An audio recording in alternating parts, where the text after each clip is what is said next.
Animals do not grow smarter and wiser. Animals that are born with lack of vision die out in the visual field. So nature kills 10,000 animals for each one it produces. I better do that with the worm.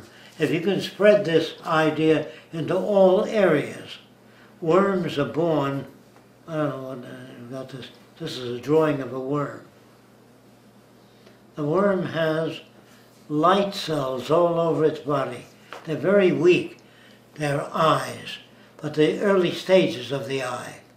So when this worm sticks its front end out of the ground and a bird sees it, it picks it off. But if it's born with more light cells up here, just a few more than this, and a bird's shadow comes, it retracts. Gotcha. And then eventually all the worms that survive have light cells over here. The eye is an organization of light cells. It starts out with light cells all over. But the worms that survive are the worms with the light cell at the leading edge. If they're at the trailing edge, it doesn't survive. When a bird lands with a worm and the other birds open their mouth, I did this years ago. The bird that moves the most with the mouth open gets all the worms. Gotcha. It doesn't feed all the birds. Feeds the most active. So I made a plastic bird with the mouth wide open on a spring that moved more, and the bird put all the worms in there. That's when I became a mechanist. I believe that human beings cannot think or reason. They're mechanisms that respond to the environment because they have a wide range of responding senses. So I looked at robots the same way, but we're organic. We get hungry, so we hunt. Robots don't. Robots don't say, I need lubrication, so I'm going to behave a certain way. They don't care whether you lubricate them or not. So they don't evolve. No man has been able to make a robot that's just a minute. Like feel good doing that. Robots don't feel good or bad. I don't know if you notice it. When a wolf has incisors, he can tear off bigger pieces of meat. If he swallows it faster, he can survive starvation. So animals do not chew their food. They rip off the meat and swallow it whole, just as it is. I don't know if you notice that. That animal will survive in scarcity. The animal that tears the meat off and chews on it won't have enough food. So the animals tear it apart fast. And they don't outgrow that. The animals born with the larger fangs survive. Those with shorter fangs don't get a bigger piece of the meat. Animal life has no purpose, is what I'm trying to say. There's no purpose to eyes, ears, teeth, or anything. If you're born with things that work under those conditions, you survive.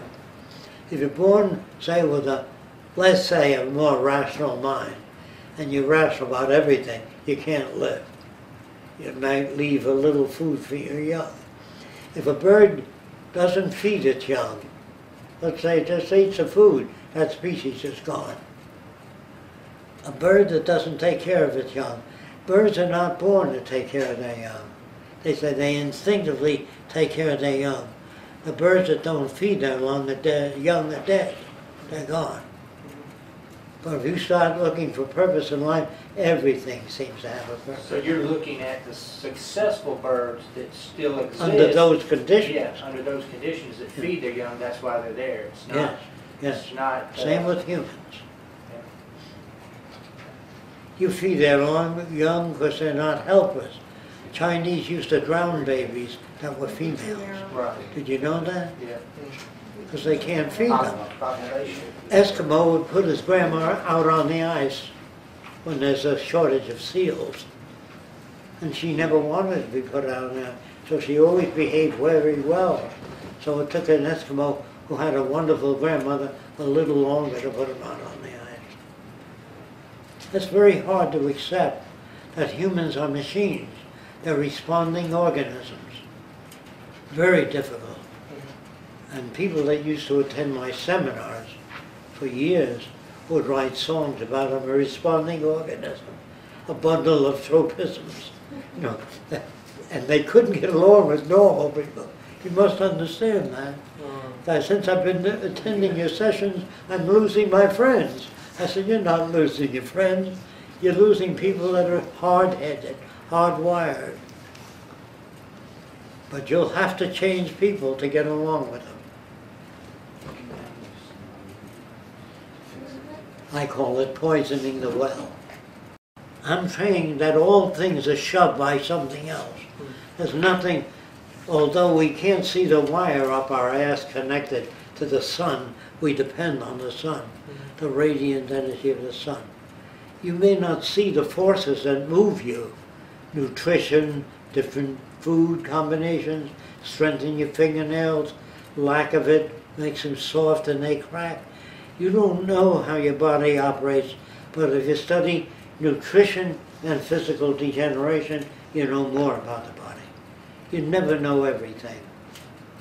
The word everything is a stupid word. It implies that there is such a thing as everything. When you get into the mechanistic point of view, all that the mechanist says is that all things are shoved by other things. There's no prime source of that movement. In other words, if this begins to roll, it means the table is not level. Right. Nothing moves of itself. Plants do not grow. They depend on sunlight, water, moisture, soil, temperature, many different things. So there's no prime mover. When I say, how did the universe begin? That's a stupid question. It assumes a beginning.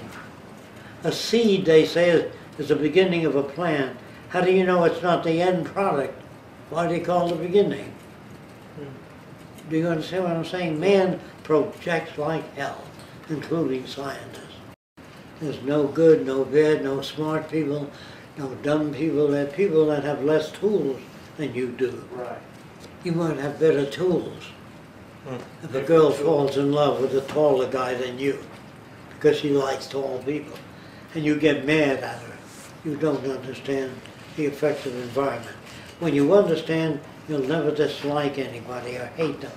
You'll understand where they're coming from. And that will stop a lot of crime and a lot of... That's what I mean by we're not educated. I hope you know what I mean now. We're not given that. Well, I never heard of Fresco. He has no PhD. He never graduated junior grade school. Therefore, fuck Fresco. You're a follower of some fucking fraudulent guy. That's what they'll tell you if you talk to normal people. But if you understand what I'm saying, you'll only understand those things that have parallel, that you have experience with. I can't talk to anybody. They would hate me. You know what I mean? And if I talk to scientists, they'd say, well, where the hell do you get your ideas from? You know, I got mine by hard work. So did I get it. I worked very hard, questioning everything, trying to. I still have a few carryovers, which is okay with me. Primordial slime. What? The primordial slime. That's right? part of the slime, exactly. And that goes for all of us. We can never be objective. Do you know why? We can never be open-minded, because all of us have some of the slime. There are some of us that can accept a wider range of behavior due to background. If you don't have this background, if you've never been here, you'll retain what you've been given. But from now on, you're poisoned. You can't go back to the old way of thinking. You'll never be able to go back. There are no roads to yesterday. You know what I mean by that? You can't go backward and say, well, I become an atheist, now I'm going to become a Catholic again. Unless you see things differently.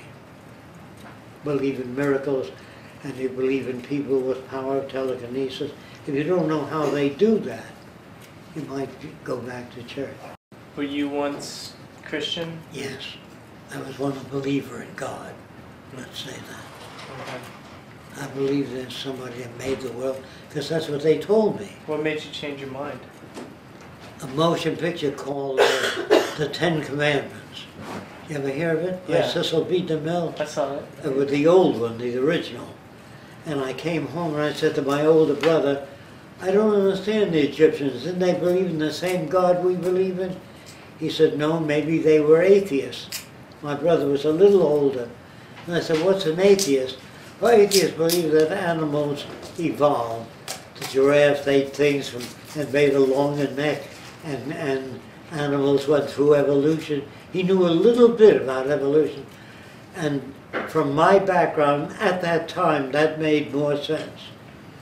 I had enough of background, and I said, gee, maybe there isn't a God. And I began to talk to people, and they said, you're nuts. There's got to be a God. And then I read books on atheism a little bit, and it made more sense than God making a man and a woman out of clay, earth, and he turned them loose in the Garden of Eden. That would sound more like a fairy tale. I had enough of a background to make it. If I didn't, I would have rejected it. When the minister said it rains to make the plants grow, I said, why does it rain at sea? I really wanted to know. I was not an atheist. So he said, hold out your hands, and beat me.